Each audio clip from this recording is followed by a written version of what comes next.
Assalamualaikum warahmatullahi wabarakatuh. Selamat malam.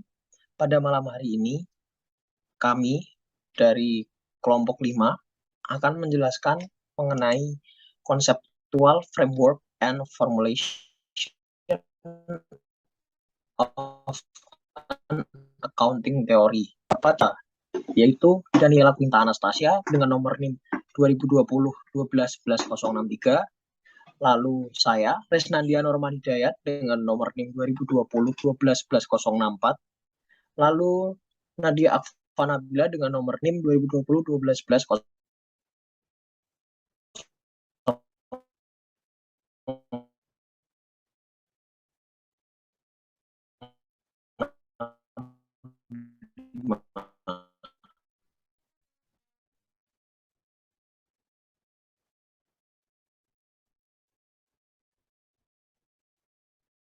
Dan ini pembagian materi akan lalu dilanjutkan dibacakan oleh Nadia Akvanabila dan Yala Quinta. Waktu dan tempat dipersilakan.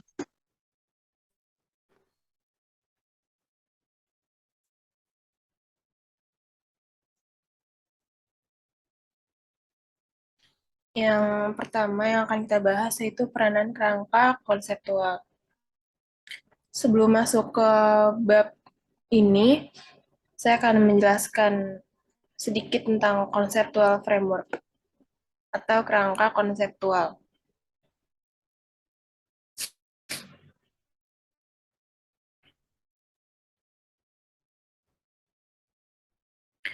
Kerangka konseptual adalah sistem terkait tujuan dan konsep yang mendasari akuntansi yang dapat ditarik dari standar yang konsisten yang menggambarkan sifat, fungsi, dan batas-batas akuntansi dan pelaporan keuangan. Kerangka konseptual ini dikembangkan dengan tujuan sebagai berikut. Yang pertama, sebagai kerangka kerja, sebagai dasar perumusan standar dan aturan akuntansi yang konsisten. Kedua, sebagai acuan dasar teori akuntansi untuk mengatasi masalah yang muncul dalam praktik pelaporan keuangan. Kerangka konseptual itu sendiri didefinisikan oleh FASB sebagai sebuah sistem yang konsisten dari tujuan mendasar dan saling bergantung yang mengarah pada standar yang konsisten dan mengatur dasar, fungsi, dan batasan informasi akuntansi dan keuangan. Menurut FASB sendiri, kerangka kerja konseptual atau conceptual framework adalah konstitusi atau sistem pemersatu yang konsisten dari tujuan dan prinsip-prinsip dasar yang dapat mempromosikan norma-norma yang konsisten dan menggambarkan sifat, fungsi, dan keterbatasan akuntansi keuangan dan pelaporan keuangan. Kebutuhan akan kerangka konseptual atau conceptual framework antara lain dapat diuraikan sebagai berikut. Yang pertama, sebagai pedoman dalam mendefinisikan standar akuntansi. Dua, merupakan sistem acuan untuk menyelesaikan masalah akuntansi jika standar yang berlaku saat ini tidak mengatur masalah baru yang muncul. Ketiga, sebagai dasar pertimbangan dalam penyajian laporan keuangan. Yang terakhir, yang keempat, meningkatkan daya banding dengan mengurangi pembagian metode akuntansi alternatif. Untuk isi kerangka konseptual ini, yang pertama dimulai dengan penetapan tujuan yang menjadi dasar untuk membangun elemen lain seperti karakter kualitatif informasi, elemen pelaporan keuangan, kunci, dan pencatatan atau pengukuran. Sejak FASB mengeluarkan Conceptual Framework atau kerangka konseptual, FASB telah menerbitkan 7 Conceptual Reports on Financial Accounting atau SFAC terkait dengan laporan keuangan, yaitu SFASC nomor 1, tujuan pelaporan keuangan badan usaha yang menjelaskan tujuan laporan keuangan dalam badan usaha.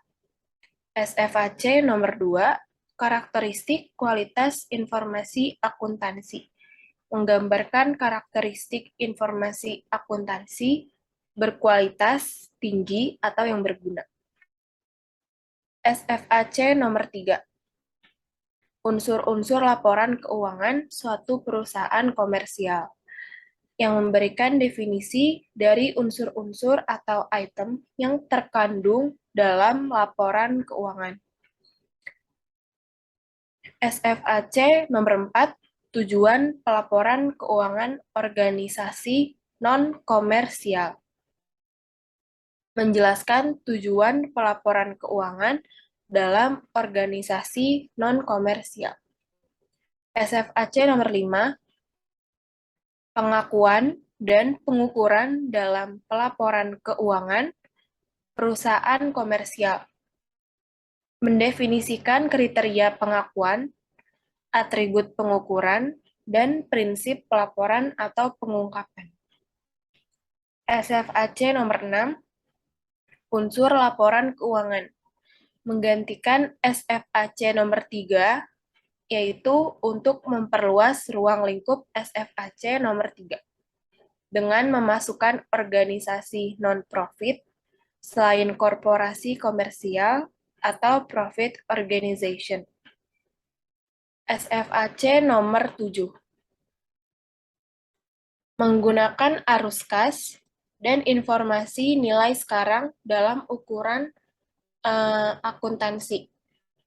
Menyediakan kerangka kerja untuk menggunakan arus kas dan informasi nilai sekarang sebagai dasar untuk akuran akuntansi. Selanjutnya, saya akan masuk kepada bab yang pertama, yaitu peranan kerangka konseptual.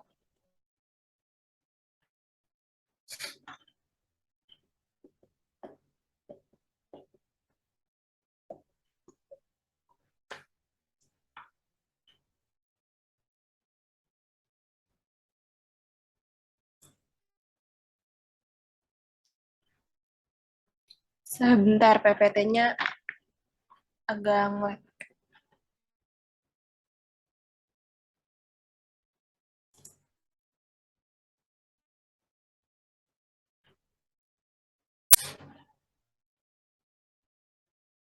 Yang pertama, peranan kerangka konseptual. Kerangka konseptual akuntansi adalah teori akuntansi yang terstruktur. Berikut merupakan komposisi tersangka, komposisi kerangka konseptual akuntansi. Yang pertama ada level 1 atau tingkat teoritis tinggi, yang menyatakan ruang lingkup dan tujuan pelaporan keuangan. Level yang kedua ada level 2 atau konseptual fundamental, mengidentifikasi dan mendefinisikan karakteristik kualitatif informasi keuangan, seperti relevansi, keandalan, dan comparability, dan ketepatan waktu, dan dimengerti. Dan elemen dasar dari laporan akuntansi, seperti aktiva, kewajiban, ekuitas, pendapatan, biaya, dan keuntungan. Yang terakhir ada level 3 atau operasional, berhubungan dengan prinsip dan aturan pengakuan dan pengukuran unsur-unsur dasar dan jenis informasi yang akan ditampilkan dalam laporan keuangan.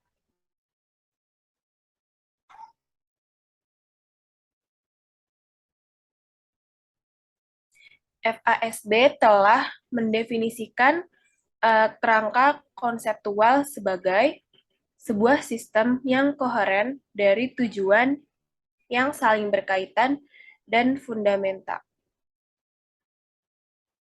yang diharapkan mengarah pada standar yang konsisten dan yang menentukan sifat, fungsi, dan batas-batas akuntansi dan pelaporan keuangan.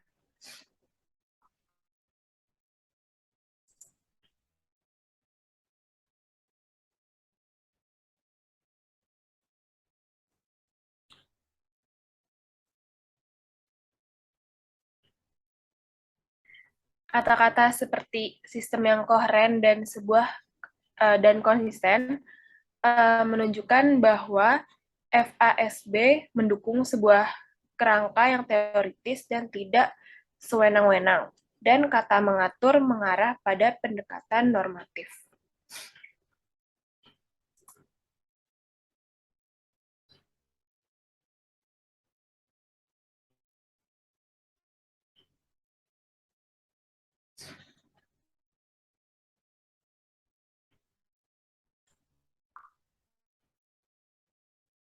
Sebentar, PPT-nya nge-lag nih.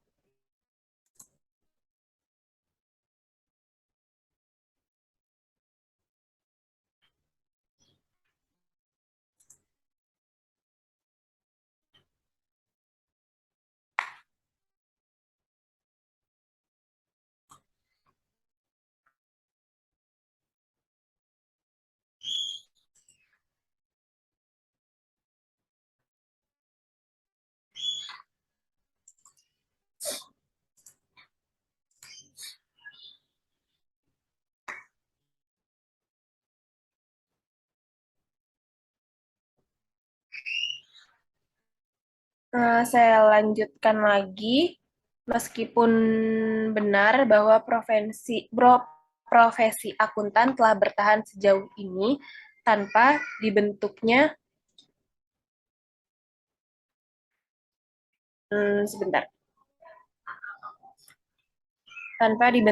sebuah teori yang resmi dan mungkin bisa terus bertahan, banyak masalah timbul karena kurangnya teori secara umum. Sebentar.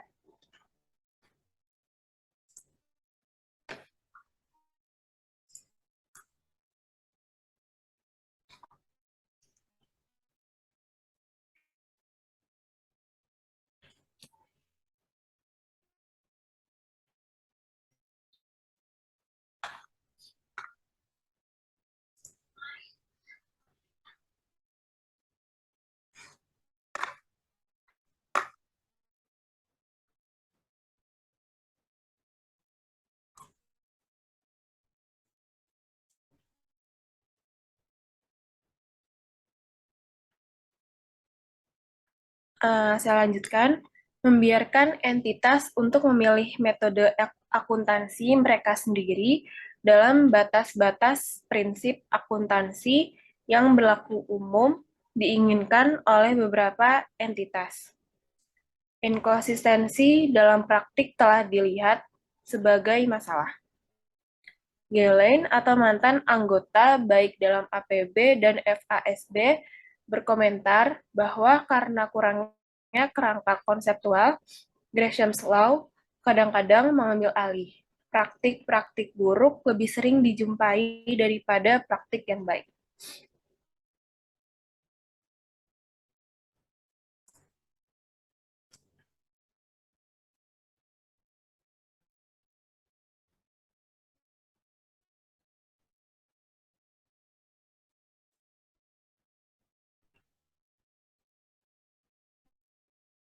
Sebentar. Selanjutnya, kebutuhan akan kerangka kerja konseptual. Yang pertama, kerangka kerja konseptual akan meningkatkan pemahaman dan keyakinan pemakai laporan keuangan atas pelaporan keuangan dan akan menaikkan komparabilitas antar laporan keuangan perusahaan. Yang kedua, masalah-masalah yang baru akan dapat dipecahkan secara cepat jika mengacu pada kerangka teori yang telah ada. Sebentar.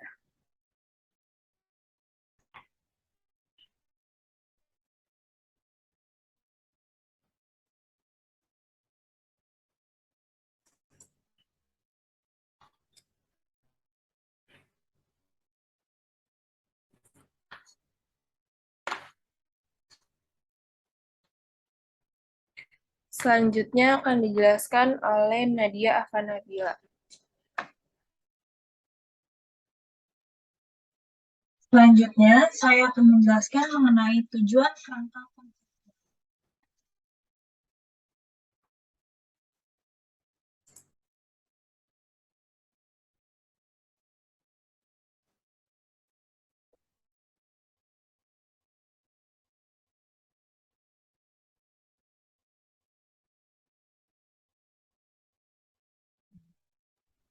Sebentar ya. Oke.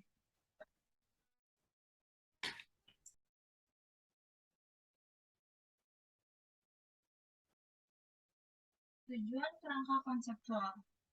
Tujuan dasar laporan keuangan eksternal adalah memberikan informasi yang berguna kepada investor maupun calon investor dan kreditor, dan pengguna lainnya dalam membuat investasi yang rasional, kredit, dan keputusan serupa. Tujuan ini dianggap mudah didapatkan dengan melaporkan informasi yang pertama, berguna dalam pengambilan keputusan ekonomi, yang kedua, berguna dalam menilai prospek arus kas, yang ketiga, memuat tentang sumber daya perusahaan, klaim terhadap sumber daya tersebut, dan perubahan di dalamnya. Next.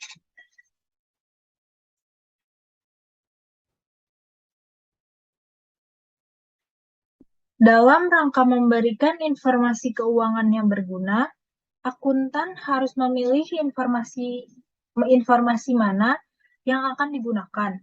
Oleh karena itu, sangatlah perlu bagi seorang akuntan untuk mengembangkan kualitas dalam membuat informasi yang berguna. FASB menerbitkan 7 laporan konsep yang mencakup topik-topik berikut. Yang pertama, tujuan pelaporan keuangan oleh perusahaan bisnis dan organisasi non-profit. Selanjutnya ada karakteristik kualitatif informasi akuntansi yang berguna. Selanjutnya, yang ketiga, elemen laporan keuangan. Yang keempat, kriteria pengakuan dan pengukuran unsur-unsur. Dan yang terakhir, penggunaan arus kas dan informasi nilai sekarang dalam pengukuran akuntansi. Next.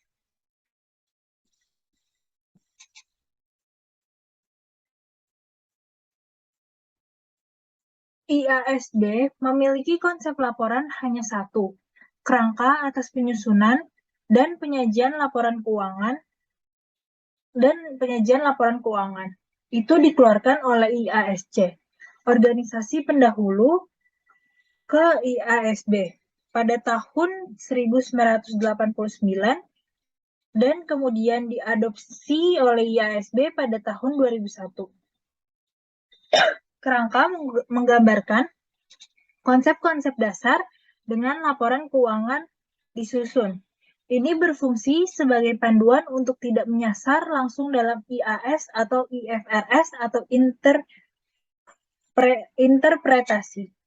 Sedangkan Komite Standar Akuntansi Internasional atau IASC menyatakan bahwa kerangka dasar penyusunan dan penyajian laporan keuangan seharusnya yang pertama mendefinisikan tujuan laporan keuangan, yang kedua mengidentifikasikan karakteristik kualitatif yang membuat informasi dalam laporan keuangan berguna, dan yang terakhir mendefinisikan elemen dasar laporan keuangan dan konsep dasar pengakuan dan pengukuran dalam laporan keuangan. Next.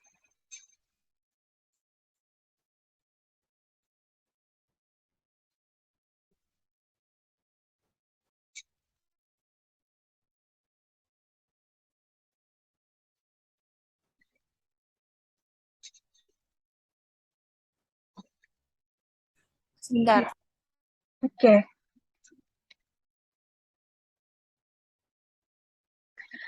IAS 8, paragraf 10, mensyaratkan bahwa dalam ketiadaan standar IASB atau penafsiran yang secara spesifik berlaku untuk transaksi, peristiwa, atau kondisi lainnya, manajemen harus menggunakan penilaian dalam mengembangkan dan menerapkan suatu kebijakan akuntansi yang menghasilkan informasi yang pertama, relevan dengan pengambilan keputusan ekonomi, kebutuhan pengguna, dan yang kedua, andal bahwa laporan keuangan itu harus yang pertama memiliki posisi keuangan, kinerja keuangan, dan arus kas entitas yang sesungguhnya. Yang kedua, mencerminkan substansi ekonomi transaksi, peristiwa lain dan kondisi, dan bukan hanya bentuk hukum. Yang ketiga, netral, yaitu bebas dari dugaan. Yang keempat, prudent. Dan yang terakhir, lengkap dalam semua hal yang material. Next.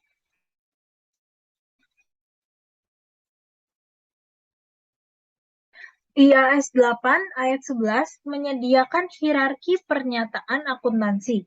Hal ini membutuhkan bahwa dalam membuat penilaian yang diperlukan, dalam ayat 10, manajemen akan merujuk kepada dan mempertimbangkan penerapan sumber-sumber berikut dalam urutan. Yang pertama, persyaratan dan bimbingan dalam standar dan interpretasi berurusan dengan masalah yang sama dan terkait. Yang kedua, definisi, kriteria pengakuan dan pengukuran, konsep untuk aset, kewajiban, penghasilan, dan beban pada farm work tersebut. Dan yang terakhir, pengembangan rangka konseptual. Next.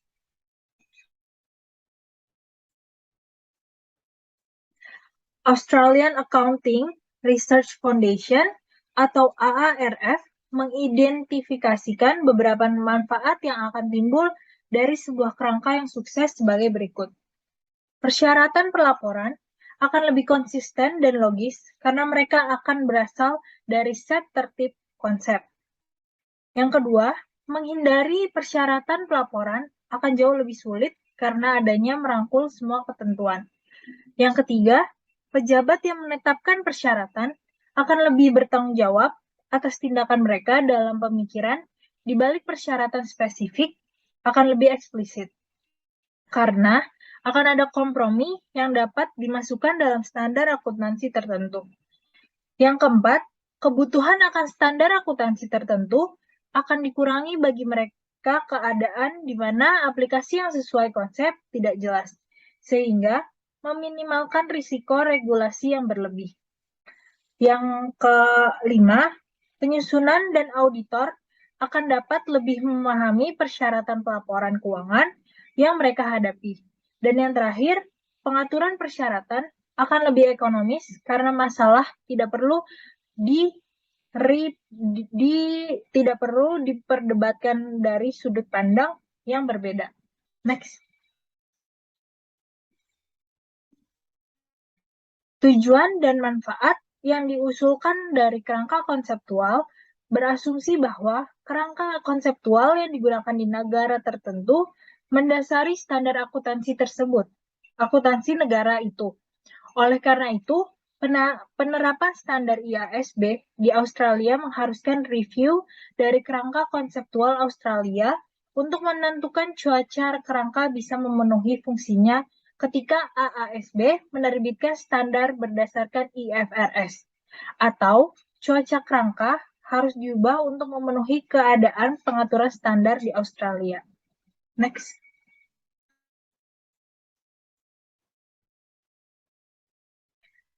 Kerangka AASB sejalan dengan kerangka IASB dan memiliki paragraf tambahan dimasukkan untuk menjelaskan penerapannya di Australia. Tujuan dari kerangka kerja tidak berubah. Hal ini mencakup yang pertama, membantu AASB dalam pengembangan standar akuntansi di masa depan. Yang kedua, mempromosikan peraturan harmonis dan mengurangi jumlah jika pengobatan alternatif. Yang ketiga, membantu prepare auditor, dan pengguna laporan keuangan. Yang terakhir, menunjukkan pendekatan AASB untuk merumuskan standar akuntansi. Next. Selanjutnya akan dijelaskan oleh Quinta.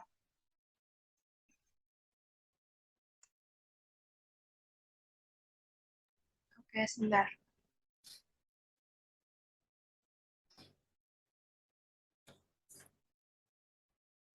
Di bagian ketiga ini ada pengembangan kerangka konseptual.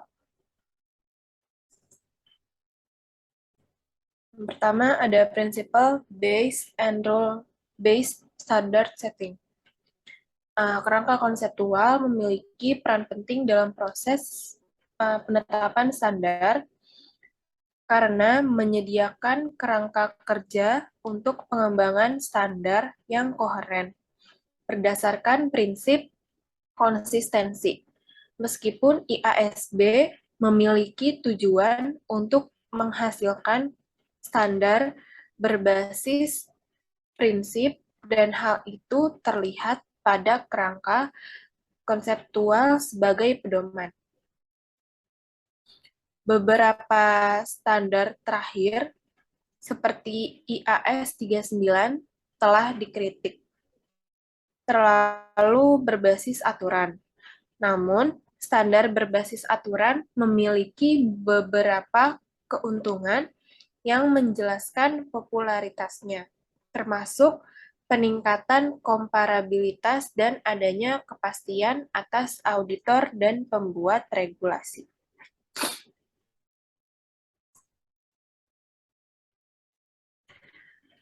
Pada tahun 2002, Undang-Undang Sarbanes-Oxley menunjukkan US Regulator atau the Security and Exchange Commission SEC untuk melakukan studi tentang penggunaan prinsip-prinsip dalam proses penetapan standar.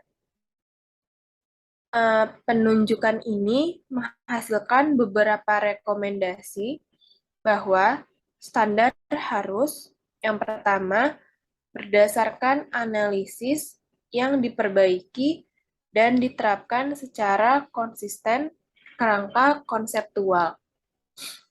Dua, jelas menyatakan tujuan dari standar. Tiga, memberikan rinci dan struktur yang cukup bahwa standar dapat dioperasionalkan dan diterapkan secara konsisten. 4. Meminimalisasi penggunaan pengecualian dari standar. 5. Hindari penggunaan uji presentase atau bright lines yang memungkinkan para insinyur keuangan untuk mencapai kepatuhan teknis untuk menghindari maksud dari standar.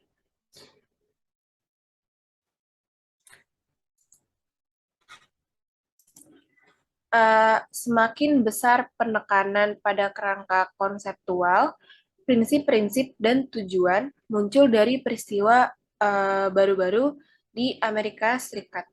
Sarbanes-Oxley Act memperkenalkan banyak perubahan untuk meningkatkan kualitas pelaporan keuangan dan audit. Ini perbaikan regulasi pelaporan keuangan juga mengubah pendekatan untuk penetapan standar. Salah satu alasannya adanya dominasi peraturan dalam standar di Amerika Serikat adalah bahwa staf SEC meminta aturan dari FASB untuk digunakan dalam menafsirkan standar akuntansi. Namun, interpretasi standar dan penilaian yang mungkin berbeda antara yang satu dan yang lain, sehingga menghasilkan interpretasi yang berbeda. Sebentar.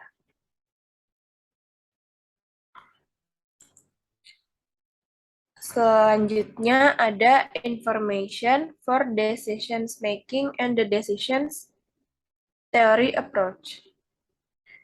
Informasi akuntansi pada awalnya lebih banyak ditujukan sebagai pertanggungjawaban pengurus perusahaan kepada pemilik perusahaan.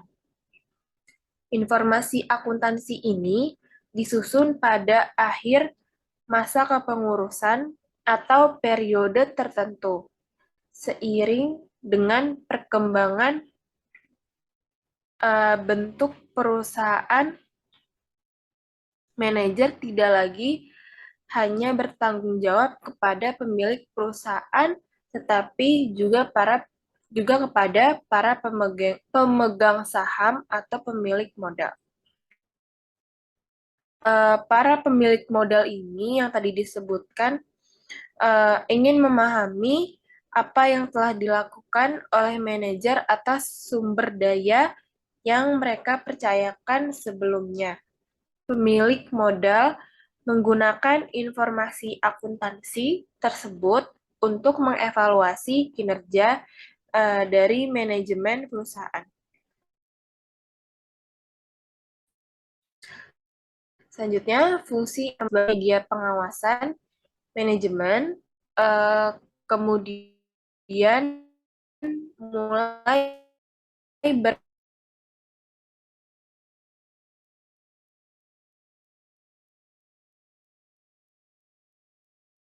terjadi karena adanya pengembangan teori keputusan atau decision theory. Pergeseran ini menjadikan informasi akuntansi berkembang lebih luas, baik dalam hal cakupan penggunaannya, memprediksi masa depan, dan dalam pengambilan keputusan.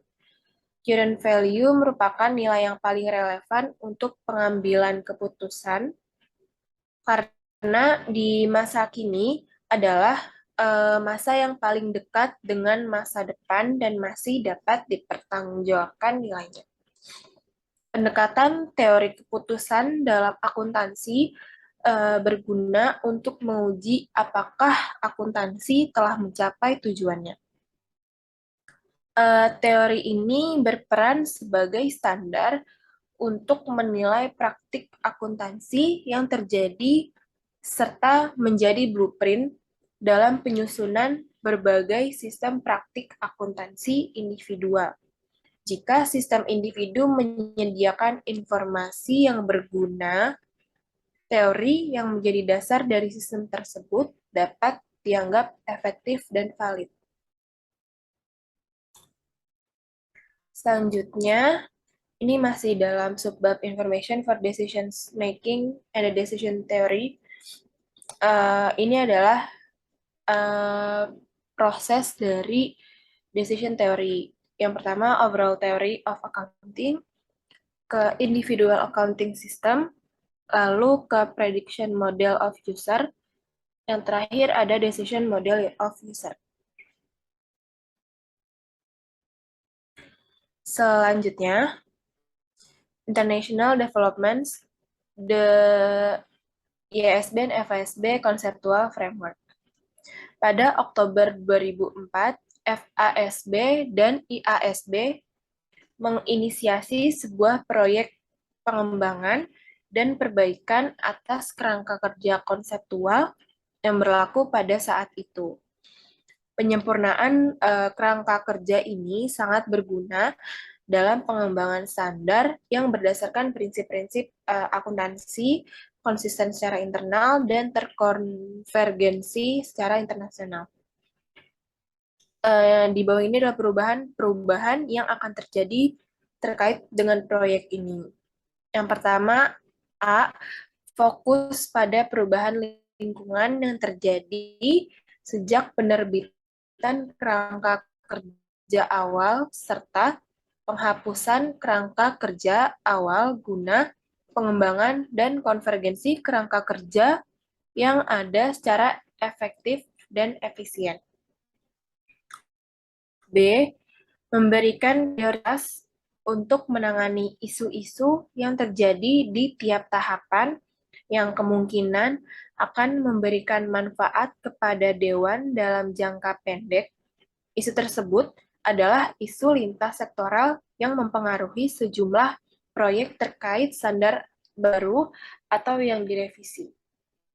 Pekerjaan pada setiap tahapan akan dilaksanakan secara stimulan dan Dewan berharap memperoleh keuntungan dari pekerjaan yang sedang berjalan terhadap proyek-proyek lainnya.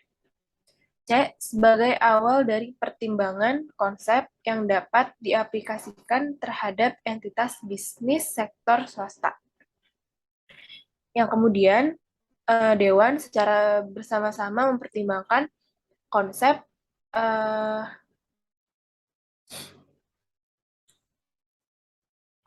yang dapat diaplikasikan tersebut kepada organisasi swasta non-profit. Proyek ini akan diawasi oleh perwakilan Dewan Penyusunan Standar Pemerintah.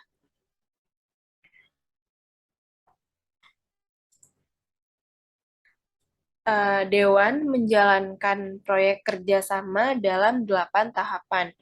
Masing-masing dari 7 tahapan awal akan membahas dan meliputi perencanaan, riset, pertimbangan awal anggota Dewan, tanggapan masyarakat, serta pertimbangan ulang atas aspek utama dalam kerangka kerja Dewan. Tahapan-tahapan tersebut dapat dilihat pada tabel di layar ini. Yang pertama, A. Objective and Qualitative Characteristic. B. Elements and Recognition. C. Measurement. D. Reporting Entity. E. Presentation and Disclosure, including Financial Reporting Boundaries atau Inactive. F. Framework Purpose and Status in GAAP Hierarchy, Inactive. G. Applicability to not-for-profit sector, Inactive. Dan yang terakhir ada H. Remaining Issues atau Inactive. Selanjutnya ada Entity versus Proprietorship Perspective. Sudut pandang entitas dan perseorangan akan merepresentasikan pendekatan yang berbeda terhadap pelaporan keuangan.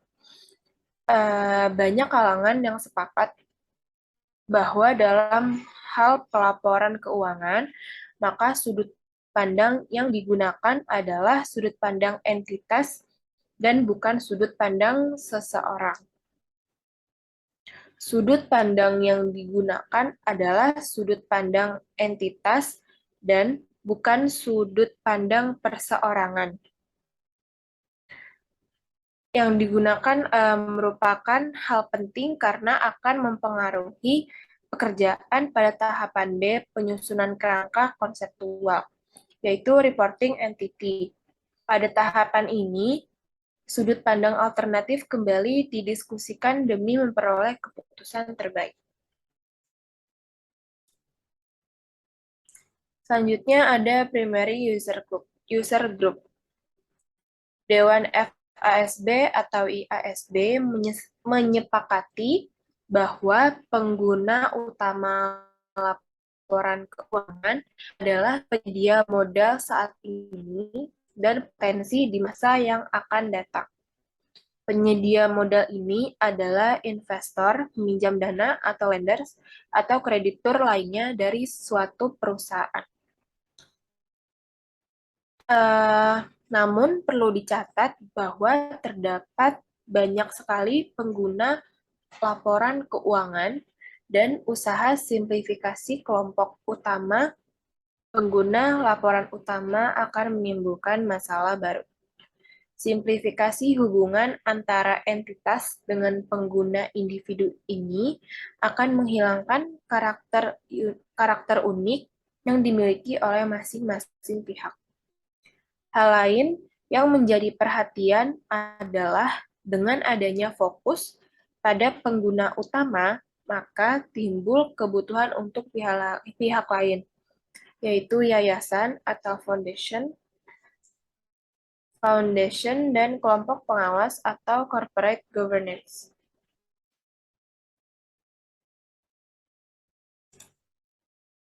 Selanjutnya ada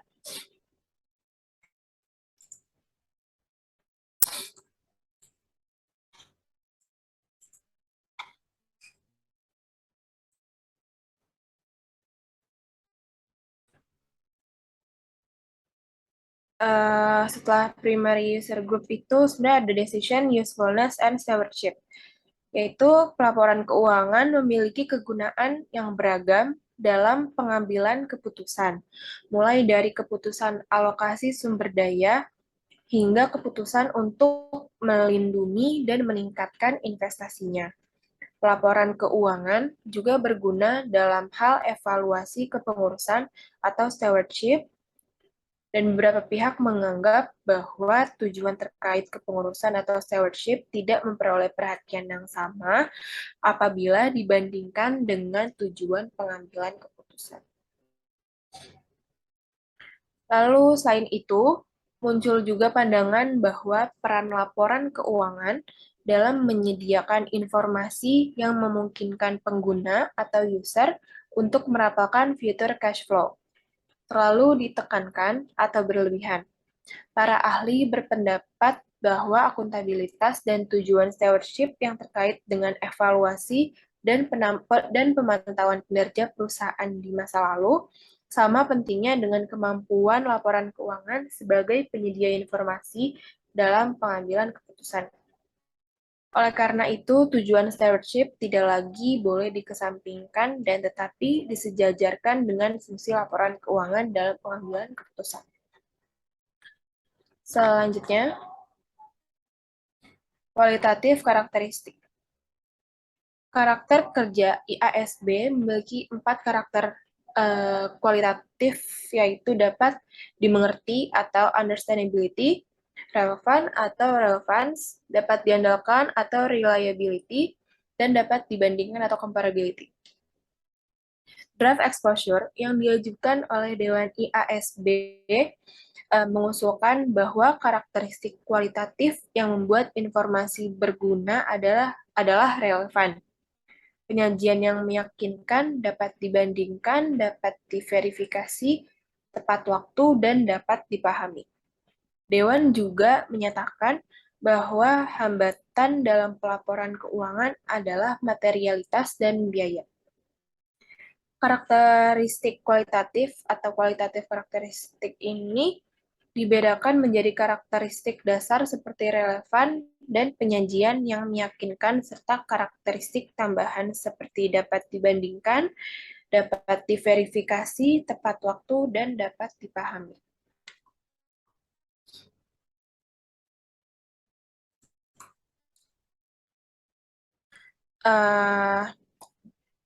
Semua pihak setuju dengan proposal yang diajukan Dewan dalam exposure draft bahwa relevan adalah karakteristik dasar. Namun terjadi perdebatan atas usulan penyajian yang meyakinkan sebagai karakteristik dasar. Banyak pihak yang menyarankan understandability, baik pihak yang berpendapat bahwa reliability lebih mendasar dari faithful representation. Reliability tidak bisa digantikan oleh faithful representation karena memiliki makna yang berbeda. Para ahli berpendapat bahwa kerangka kerja kontekstual akuntansi harus dibuat tidak jelas dalam tersebut. Banyak pihak yang menyarankan perubahan karakteristik kualitatif yang terdapat pada exposure draft. Banyak pihak yang menyarankan understandability, verifiability, prudence, serta substance over form, true and fair view, serta transparency dijadikan karakteristik dasar. Namun, usulan-usulan pertama, konsep kehati-hatian tidak dapat disetujui oleh Dewan karena tidak konsisten dengan prinsip netralitas. Walaupun tidak dimasukkan ke dalam karakteristik kualitatif, konsep kehati-hatian tersebut masih terus digunakan secara aktif oleh IASB. Selanjutnya akan dijelaskan oleh Dandia Ahvanabila. Selanjutnya, saya akan menjelaskan mengenai kritik terhadap proyek kerangka konseptual. Next.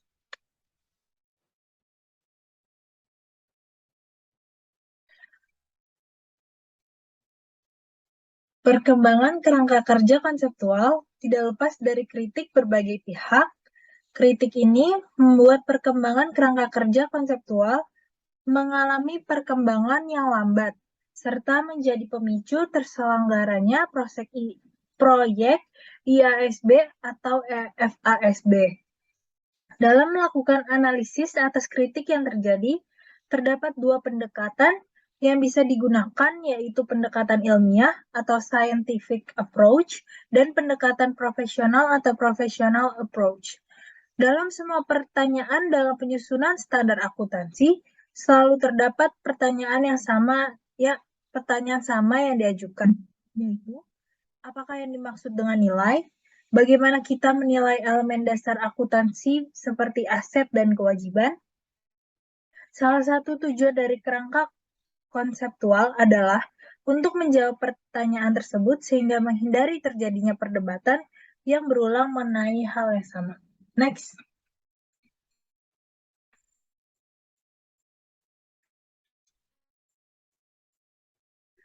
Fokus dalam berbagai macam proyek kerangka kerja konseptual adalah menyediakan informasi pelaporan keuangan kepada pengguna dalam bentuk yang objektif dan tidak bias.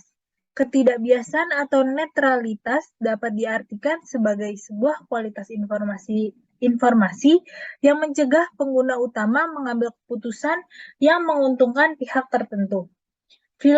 Filosofi tentang netralitas ini timbul karena anggapan bahwa kita bisa mengamati, mengukur, dan mengkomunikasikan realitas akuntansi secara objektif. Filsuf ilmu pengetahuan berpendapat bahwa kebenaran ilmiah tidaklah objektif. Kebenaran ilmiah hanyalah sebuah pernyataan tentang kenyataan yang telah dibangun. Hal ini menimbulkan pertanyaan apakah teori yang menjadi dasar penyusunan kerangka dapat bersifat netral. Kerangka konseptual diyakini tidak dapat memberikan sebuah pengukuran realitas ekonomi yang benar-benar objektif karena tidak adanya realitas praktik akuntansi yang bersifat independen. Next.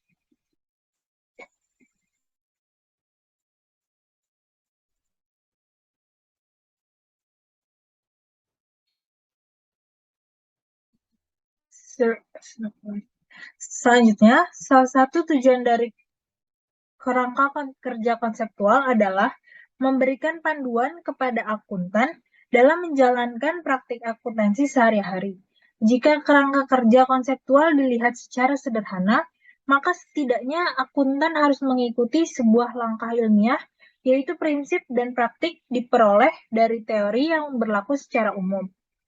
Namun, ada kalanya kerangka kerja konseptual tidak berlaku umum secara penuh, karena terjebak dalam lingkaran internal.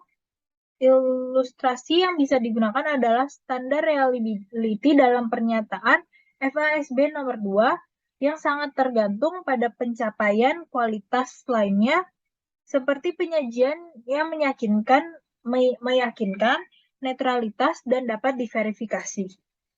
Untuk mengatasi masalah circularity of reasoning ini, FASB telah mencoba mengajukan gagasan bahwa seseorang yang bekerja di bidang akuntansi wajib memiliki pengetahuan yang sesuai dan mencakupi dalam mengartikan sebuah laporan keuangan.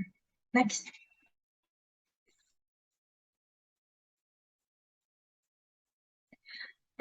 Selanjutnya, pertanyaan mendasar yang masih menghantui ahli akuntansi adalah pertanyaan, apakah akuntansi adalah ilmu sains?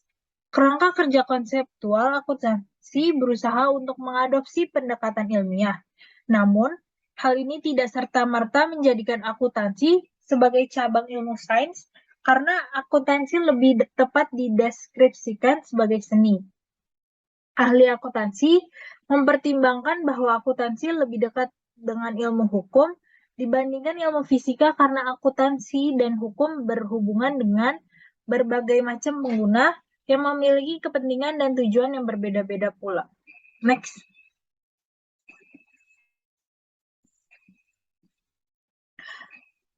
Selanjutnya ada riset positif.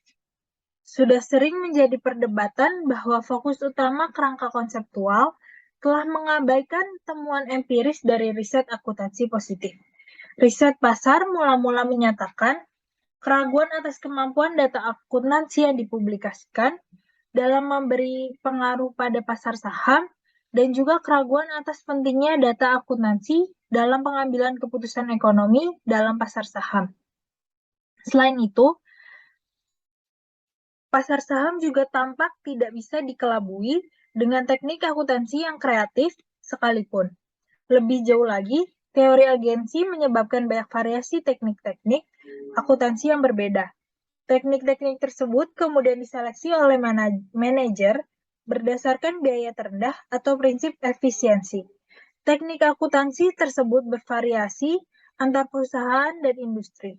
Oleh karena itu, dalam memilihnya, informasi akuntansi akan sangat berguna. Disinilah titik di mana riset belum sepenuhnya digunakan. Next. Kerangka konseptual sebagai dokumen kebijakan. Meski dianggap sebagai ilmu pengetahuan, kerangka konseptual telah gagal dalam beberapa tes ilmiah. Meski realita adalah konstruksi sosial semata, proses deduktif dalam kerangka konseptual tidak dapat merubah realita menjadi sesuatu yang diharapkan.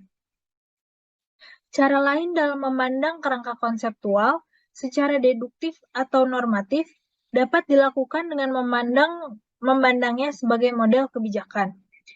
Ijiri membedakan antara model normatif dan model kebijakan. Model normatif berdasar pada asumsi tertentu yang berfokus pada tujuan. Meskipun model normatif tidak mempunyai implikasi kebijakan, dia berbeda dengan model kebijakan karena kaitannya dengan tujuan. Sedangkan model kebijakan berdasarkan pada penilaian dan pendapat.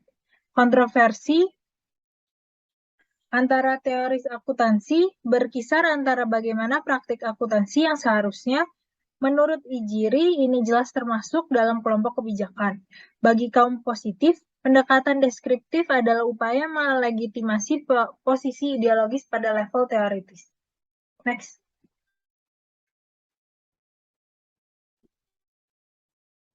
Perbedaan antara teori dan kebijakan juga penting. Kebijakan biasanya diselesaikan melalui cara politik. Ini bisa menjadi krusial jika melihat pada kerangka konseptual dalam hal interpretasi atas realitas dan proses politik. Kekuatan politik diartikan sebagai kemampuan mewujudkan keadaan yang mereka inginkan atas pihak lain.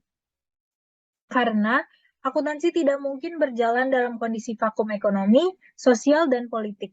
Maka, akibat kerangka konseptual tidak akan menguntungkan suatu pihak atau paling tidak akan terwujud konsensus antara dua pihak. Kerangka konseptual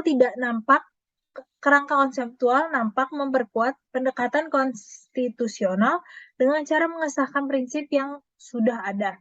Pendekatan konstitusional juga sejalan dengan asersi bahwa akuntansi sangat tergantung pada dogma dalam menyusun kriteria kebenaran. Next.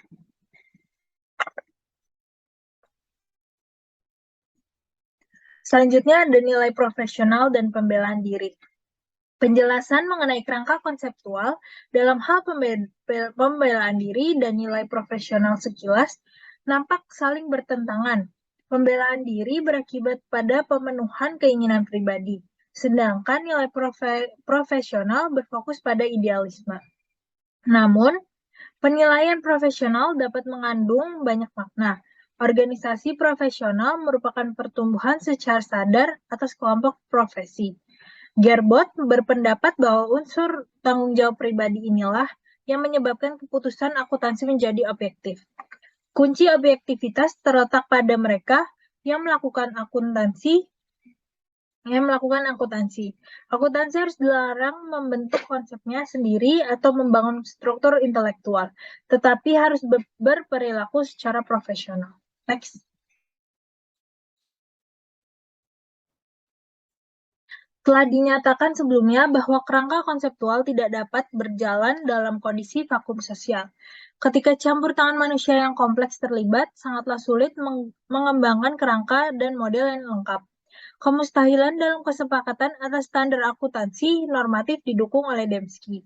Dembski bahkan memberikan bukti matematis bahwa tidak ada standar yang dapat membantu menentukan alternatif akuntansi tanpa melibatkan kepercayaan dan pandangan individu. Kepercayaan ini bisa jadi merupakan campuran antara nilai pribadi dan profesional. Oleh karena itu, Bromwich berpendapat bahwa solusi atas penyusunan standar akuntansi adalah dengan mengeluarkan serangkaian bagian standar yang memuat masalah akuntansi. Next.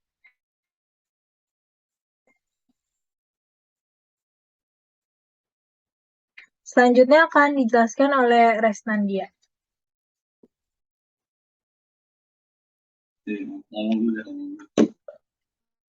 Baik. Terima kasih Nadia Fanabila. Berikutnya adalah kerangka konseptual dalam standar auditing. Kerangka konseptual dalam standar auditing. Upaya pertama dalam meneorikan auditing berawal pada 1961. Miller dan Saraf berupaya membuat teori atas audit yang selama hanya praktik. Mereka berpendapat bahwa audit bukanlah bagian dependen dari akuntansi, tetapi sebuah disiplin logis, sehingga audit tidak dibatasi pada informasi akuntansi semata. Mereka juga mempertanyakan kompatibilitas audit dan jasa konsultasi dan menyarankan agar keduanya dipisah demi menjamin independensi auditor. Next. Teori mereka dikembangkan oleh Asobek pada 1970-an, di mana fokus utama adalah pada pengumpulan dan pengujian bukti yang kemudian menjadi perdebatan. Disinilah periode pengembangan audit secara cepat, terutama peran perkembangan teknologi. Namun, pada 1990-an, audit terkendala oleh kekuatan lain yang berusaha menghalanginya. Kekuatan tersebut yaitu adanya tekanan dari manajer untuk mengurangi biaya audit. Hal ini kemudian berdampak pada metode audit, di mana terjadi pengurangan dalam pengujian transaksi dan lebih kepada menguji pengendalian internal perusahaan. Hal ini tentu membuat waktu audit menjadi lebih hemat. Proses tersebut kemudian disebut audit risiko bisnis. Next.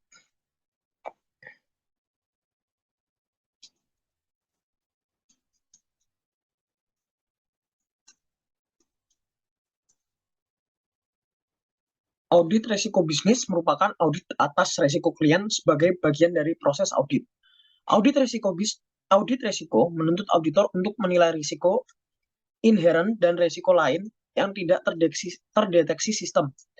Hal ini sebenarnya sudah dimulai pada tahun 1940, namun baru dipertegas dengan adanya COSO pada 1992. Klien dengan pengendalian internal yang efektif dipandang memiliki risiko yang lebih kecil. Next.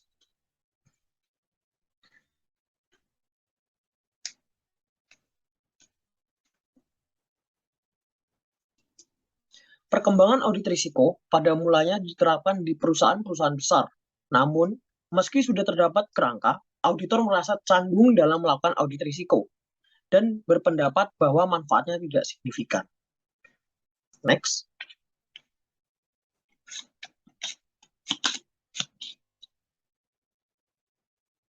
Terima kasih.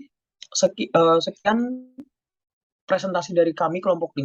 Sekiranya ada tambahan dari Nadia Akfanabila maupun Quinta, dipersilahkan. Dari saya cukup. Dari saya juga sudah cukup. Baik, saya rasa presentasi kami pada hari ini sudah cukup memuat dan sudah cukup menjelaskan apa yang akan kita bahas pada hari esok. Terima kasih telah mengikuti presentasi kami.